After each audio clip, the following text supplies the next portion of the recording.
Narelle, when you first started working with the Hive, were you experiencing any challenges at GlowingCo that made you want to turn to the Hive for staff sharing? I think so, yeah. And at the particular time that I started speaking to Hassan, it was kind of the very uncertain part of COVID where people were getting furloughed, people were losing their jobs, people were unable to work completely. And the beauty of my business being that we're all virtual as BAs, COVID didn't affect us as much, but our clients were being affected. Mm-hmm.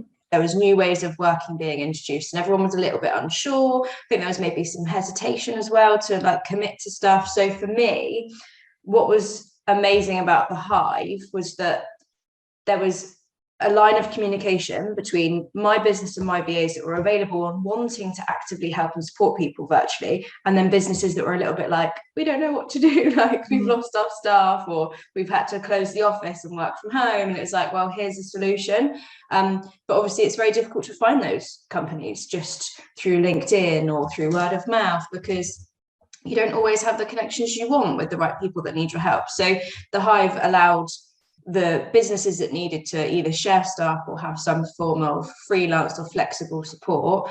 That's exactly what we offer as business. It was like, perfect, let's just marry it together. So yeah, the challenges were up for us were finding relevant workloads that we could continue to support. And yeah, it kind of married those two things together for us. Okay, that's great.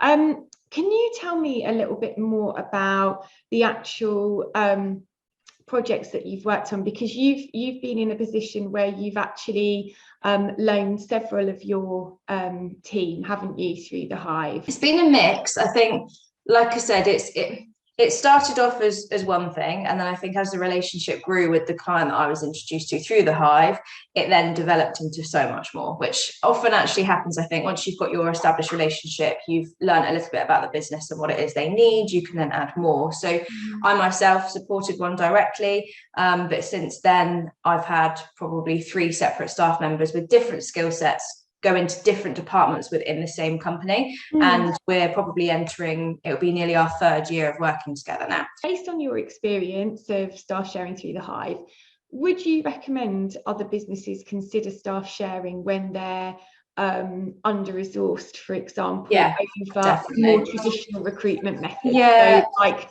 temporary staff. Yeah. Definitely. My background before setting up my business was recruitment. That's how I made a lot of my connections in London, and a lot of my client base come from that experience. And for sure, having worked on contract and temp desks in the past, there's a lot to be said for having something that feels a little bit more personal and a little bit more permanent, I want to say. I know that it's not, because there's a level of flexibility in freelance, but a temp can sometimes just sort of be dropped into a business and then taken back out, and there's no real like integration or like passion from that person, which is why I think it suits my business so well is that our goal is not just to fly in, do a bit of stuff and then fly back out. It's actually more about building a longer term relationship, which may not continue forever. It may not be permanent. It may just be for a certain period of time for a certain task, but it's about actually getting dropped into a business and learning about it, appreciating the team, speaking to decision makers, understanding the structure, etc. So I just feel that you get a higher quality of support when it's through staff sharing, not just temping. Plus the fact, I think, with the Hive as well, they act as that middle, almost like a qualifier in a way, because they're not going to introduce people to each other without knowing that it's actually going to work. Whereas sometimes through recruiters or temp agencies, it's less qualified and less profiled and maybe not such a reliable introduction. Whereas you'd like to hope that everyone's been vetted to quite a good extent through the Hive, that you can trust that who you're being sent is probably going to be a good level of support. Yeah, absolutely. And it's through another business as well. Those people are currently employed in some way, and it's not that they are being made redundant or they have, being let go. It's that actually they're maybe not needed in that resource in that business at that time, but are highly recommended to go and support and use their skills in another one.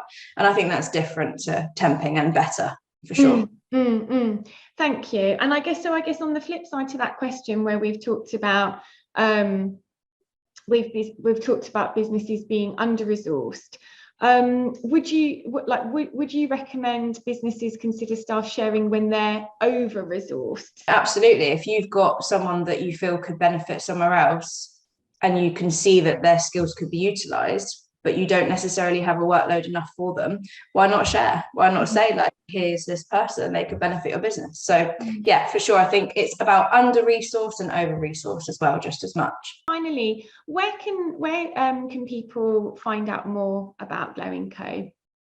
Either through my LinkedIn, there's plenty on there, or through our website as well.